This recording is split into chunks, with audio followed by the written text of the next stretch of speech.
ایک وزیر اعظم جو امن کا خواب لے کر مارا گیا، اسحاق رابین۔ اسحاق رابین اسرائیل کی تاریخ کا وہ واحد وزیر اعظم تھا جسے فلسطینیوں کے ساتھ امن کی کوششوں کے باعث قتل کر دیا گیا۔ وہ ایک فوجی جنرل سے ایک پرامن رہنما تک کا سفر طے کرنے والا انسان تھا جس نے امن کی راہ چنی، لیکن اسی راہ نے اس کی جان لے لی۔ ابتدائی زندگی اور فوجی خدمات۔ اسحاق رابین 1922 میں یروشلم، فلسطین میں پیدا ہوئے، جب وہ علاقہ برطانوی حکومت کے تحت تھا۔ وہ پہلے وزیر اعظم بنے جو اسی سرزمین پر پیدا ہوئے جہاں بعد میں اسرائیل قائم ہوا۔ وہ جوانی میں فوج میں شامل ہوئے اور اسرائیلی دفاعی افواج IDF میں اہم کردار ادا کیا۔ انہوں نے 1967 کی مشہور 6 روزہ جنگ میں بطور آرمی چیف اسرائیل کی قیادت کی اور عظیم فتح حاصل کی۔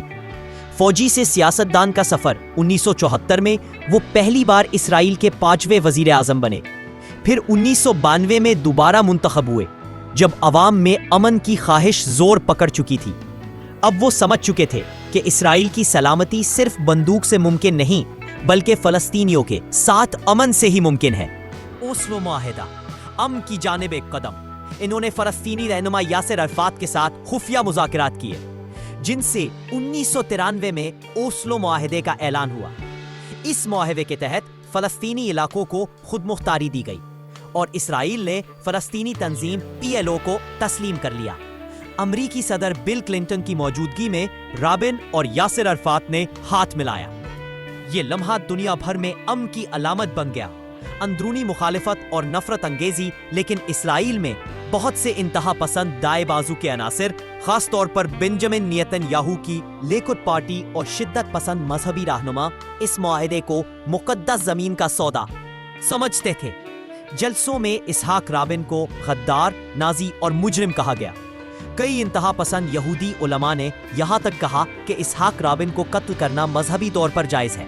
اسی ماحول میں ایک نوجوان قانون کا طالب علم بنجمن آمیر سامنے آیا جس نے یہ فیصلہ کیا کہ وہ رابن کو قتل کر کے اسرائیل کو بچائے گا۔ قتل کی رات CX میں 4 نومبر 1995 کو اسحاق رابین نے تل ابیب میں امن کے حق میں ایک ریلی سے خطاب کیا۔ تقریب کے بعد جب وہ اپنی گاڑی کی طرف بڑھے تو یگال آمیر نے پیٹھ اور سینے میں گولیاں مار کر انہیں قتل کر دیا۔ وہ شخص جو جنگ میں بچ گیا تھا اپنے ہی ملک کے ایک شہری کے ہاتھوں مارا گیا۔ قتل کی پیشگی معلومات اور خبرداریاں اس وقت کے سیکیورٹی چیف کارمی گیلون نے بعد میں انکشاف کیا۔ انہیں حملے کی اطلاعات مل چکی تھیں اور انہوں نے اسحاق رابین کو بلٹ پروف جیکٹ پہننے اور معمول کی گاڑی استعمال نہ کرنے کا مشورہ دیا، لیکن رابین نے انکار کر دیا۔ گیلون نے یہ بھی کہا کہ انہوں نے نیتن یاہو سے رابطہ کیا تھا اور درخواست کی تھی کہ وہ اشتعال انگیز تقاریر بند کرائیں، لیکن نیتن یاہو نے انکار کر دیا۔ اسحاق رابین کی میراث۔ اسحاق رابین کا قتل نہ صرف ایک شخصی سانحہ تھا بلکہ ایک سیاسی المیہ بھی۔ ان کی موت نے اسرائیل اور فلسطین کے درمیان امن کی یہ ایک ایسا سیاسی قتل تھا جس نے جدید تاریخ کو بدل کر رکھ دیا۔ 4 نومبر 1995 کو جب الٹرا نیشنلسٹ یہودی ایگال امر نے اسحاق رابین کو 2 گولیاں مار کر قتل کیا تو یہ صرف ایک انسان کی ہلاکت نہیں تھی بلکہ ایک تصور کا خاتمہ بھی تھا۔ یہ تصور تھا اسرائیل اور فلسطین کے درمیان دائمی امن کا۔ صرف 2 سال قبل اسحاق رابین نے بطور اسرائیلی وزیر اعظم فلسطین لبریشن آرگنائزیشن کے سربراہ یاسر عرفات سے ہاتھ ملاتے ہوئے مسکرا کر اوسلو امن معاہدے پر دستخط کیے تھے۔ اس معاہدے نے ایک جانب تو کئی اسرائیلی اور فلسطینیوں کو امید کی جھلک دکھا لائی، وہیں دوسری جانب دائیں بازو کے اسرائیلی اور حماس کے شدت پسند اس معاہدے کے شدید مخالف بن گئے۔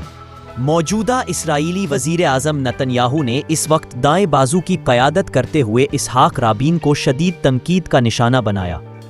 BBC کے بین الاقوامی مدیر جیریمی بوئن کے مطابق اس وقت اسرائیلی شہروں میں ایسے پوسٹر چپساں کیے گئے جن میں اسحاق رابین کو یاسر عرفات جیسے کپڑے پہنا کر یا پھر جرمن نازیوں کا یونیفارم پہنے دکھایا گیا۔ اسرائیلی دائیں بازو نے اسحاق رابین کو فلسطینی علاقوں کا کنٹ۔ آج بھی لوگ پوچھتے ہیں اگر رابن زندہ رہتے تو کیا مشرق وسطی کا مستقبل مختلف ہوتا؟ وہ ایک سپاہی تھا جس نے جنگ دیکھی اور آخرکار امن کو اپنایا۔ اور اسی امن کی قیمت اسے اپنی جان دے کر چکانی پڑی۔ اسرائیلی دائیں بازو نے اسحاق رابین کو فلسطینی علاقوں کا کنٹرول چھوڑنے پر رضامندی ظاہر کرنے پر معاف نہیں کیا۔